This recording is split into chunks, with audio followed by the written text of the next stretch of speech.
എടാ മോനെ, ഡാ ഒന്ന് നോക്കടാ, അപ്പച്ചനെ ഒന്ന് സഹായിക്കടാ മോനെ. നീ അപ്പച്ചനാണെങ്കിൽ ഇന്നലെ ചെവി വേദന എടുത്തിട്ട് ഒരു പോള കണ്ണടച്ചിട്ടില്ല. നീ എന്തെങ്കിലും ഒരു തുള്ളിമരുന്ന് തന്ന് അപ്പച്ചനെ ഒന്ന് സഹായിക്കണം.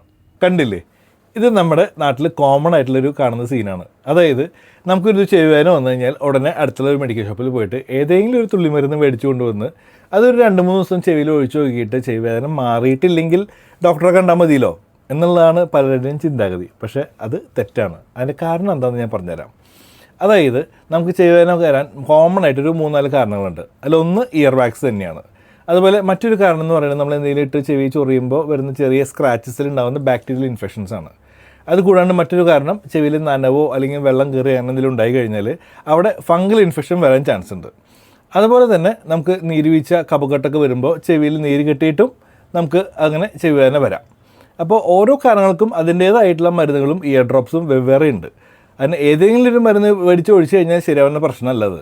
അപ്പോൾ അത് ഒരു ഡോക്ടറെ കണ്ട് പ്രോപ്പറായിട്ട് ട്രീറ്റ് ചെയ്തിട്ടില്ലെങ്കിൽ നമുക്ക് ചെവി പൊട്ടി വലിക്കാനും ചെവി വേദന കൂടാനും ചെവിയുടെ കേൾവി ശക്തി നഷ്ടപ്പെടാനും കർണപടത്തിൽ വലിയൊരു ദ്വാരം വരാനും ചാൻസ് ഉണ്ട്. അതുകൊണ്ട് ഒരു ENT ഡോക്ടറെ കാണുന്നതായിരിക്കും നല്ലത്.